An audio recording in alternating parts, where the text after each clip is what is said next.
प्यारे बच्चों, ई पाठशाला में आप सभी का स्वागत है।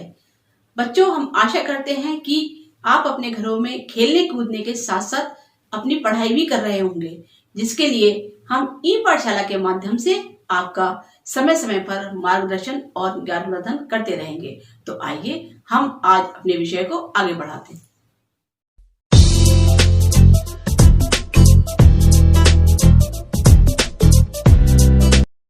बच्चों, आप आकाश में सूर्य, चंद्रमा और तारों को देखते हैं। सूर्य और तारे अपना आकार कभी नहीं बदलते हैं, जबकि चंद्रमा कभी महीन रेखा की तरह, कभी अर्धवृत्ताकार, कभी पूर्ण वृत्ताकार रूप में और कभी बिल्कुल नहीं दिखाई देता है। इसको समझना हमारे लिए बहुत जरूरी है। ऐसा क्यों होता है, आइए इसके बारे में जानें। अंतरिक्ष में चंद्रमा हमारा निकटतम पड़ोसी है। चंद्रमा हमारी पृथ्वी का एकमात्र उपग्रह है। चंद्रमा पृथ्वी से 239,000 मील दूर है और सूर्य से हमारी पृथ्वी की दूरी 93 मिलियन मील है। यानी चंद्रमा हमसे सबसे करीब है और सूर्य हमसे बहुत दूर है। चंद्रमा सूर्य की तरह या अन्य तारों की तरह बिल्कुल नहीं है। चंद्रमा का अपना प्रकाश भी नहीं है और जब चंद्रमा पर सूर्य का प्रकाश पड़ता है तो ये परिवर्तन की क्रिया यानी रिफ्लेक्शन द्वारा हमको दिखाई पड़ता है।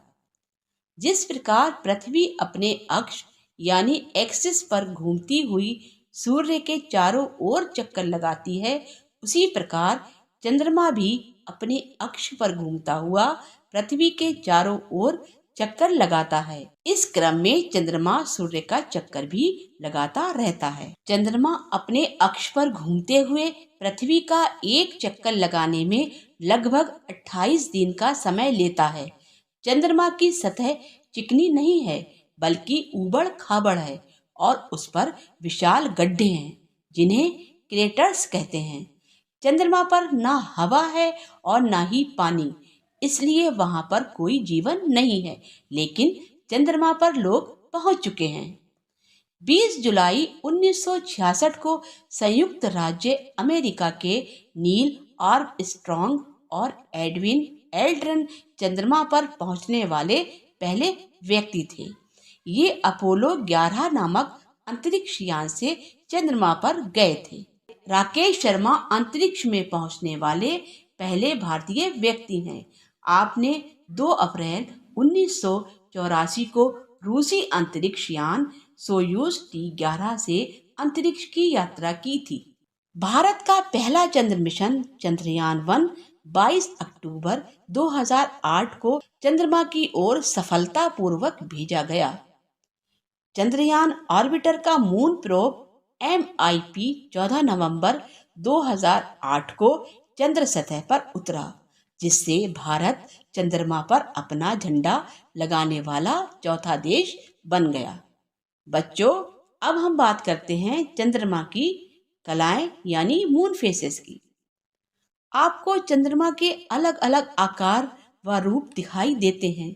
ये एक पतली सी कोर से लेकर हर रात बड़ा होते होते थाली सा गोल हो जाता है। इसके बाद ये घटना शुरू करता है और घटते घटते बिल्कुल छिप जाता है।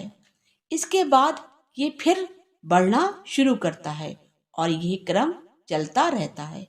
जिस रात चंद्रमा थाली सा गोल दिखाई देता है, उस रात को पूरे चांद की रात यानी पूर्णिमा की रात कहते हैं, और जिस रात चंद्रमा बिल्कुल नहीं दिखाई देता, उस रात को बिना चांद वाली रात यानी अमावस्या की रात कहते हैं।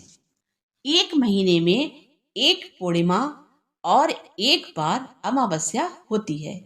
चंद्रमा के आकार में प्रतिदिन आने वाले इस बदलाव को हम चंद्रमा की कलाएं कहते हैं। अमावस्या से पूर्णिमा तक बढ़ते चांद के पखवाड़े को शुक्ल पक्ष कहते हैं और पूर्णिमा से अमावस्या तक बढ़ते चांद के पखवाड़े को कृष्ण पक्ष कहते हैं। पृथ्वी के घूमने के कारण एक पूर्णिमा से दूसरी पूर्णिमा तक अपनी कलाओं को पूरा करने में चंद्रमा को 28 दिन 8 घंटे का समय लगता है और इस अवधि को चंद्रमास कहते हैं। अब हम आप सभी से ये जानना चाहते हैं कि आपने आज के पाठ से क्या सीखा। इसके लिए हम आपको कुछ प्रश्न दे रहे हैं जिसके उत्तर आप अपनी कॉपी में लिख लेंगे और उनको याद कर लेंगे, और अगर आप चाहें तो अपने उत्तर हमें लिखकर भी भेज सकते हैं। अब आज के प्रश्न नोट कीजिए। प्रश्न नंबर 1, सूर्य, चंद्रमा और तारों में से अपना आकार कौन बदलता है? प्रश्न नंबर 2, हमारे सबसे निकट आकाशीय पिंड कौन सा है? प्रश्न नंबर 3, चंद्रमा पृथ्वी से कितनी दूर है? प्रश्न नंबर 4, चंद्रमा किसके प्रकाश से चमकता है? प्रश्न नंबर 5, चंद्रमा पर जीवन क्यों नहीं है? प्रश्न नंबर 6, चंद्रमा पर कदम रखने वाले सबसे पहले व्यक्ति का क्या नाम है? प्रश्न नंबर 7, भारत का पहला चंद्र मिशन चंद्रयान चंद्रमा पर कब भेजा गया? प्रश्न नंबर 8, पूर्णिमा व अमावस्या की रात किसे कहते हैं? प्रश्न नंबर 9, चंद्रमा के विशाल गड्ढों को क्या कहते हैं? प्रश्न नंबर 10, अपनी कलाओं को पूरा करने में चंद्रमा कितना समय लेता है और इस अवधि को क्या कहते हैं? प्यारे बच्चों, अगर आपने कोई कविता लिखी हो तो उसका वीडियो हमें बनाकर भेज दीजिए, जिसे हम इस कार्यक्रम में शामिल करेंगे। लेकिन कविता के साथ अपना नाम, कक्षा, स्कूल का नाम और पता जरूर लिखिए। कक्षा 6 से 8 तक के शिक्षक भी अपने शिक्षण की वीडियो बनाकर हमें भेज सकते हैं। हमारा व्हाट्सएप नंबर है 9026441020। अब कार्यक्रम के अंत में प्रस्तुत है एक बाल कविता। I am going to speak a poem on धरा हमारी। इस दुनिया में सबसे प्यारी धरा हमारी, सारे जग को अपनेपन का देती ये संदेश, इसलिए तो मन युगों से इसका सदा विशेष। पाती सबका आदर भारी धरा हमारी, जाति धर्म भाषाएं बोली अलग अलग हैं भाई, इंद्रधनुष से निकल रही है अपनी धरती माई। मेल जोल की है फुलवारी धरा हमारी, हंसते हंसते तन मन धन सब धरती माँ परवारे, जिसने केवल देना सीखा उसका रूप सवारे, अतुलनीय अनुपम उपकारी धरा हमारी। Thank you.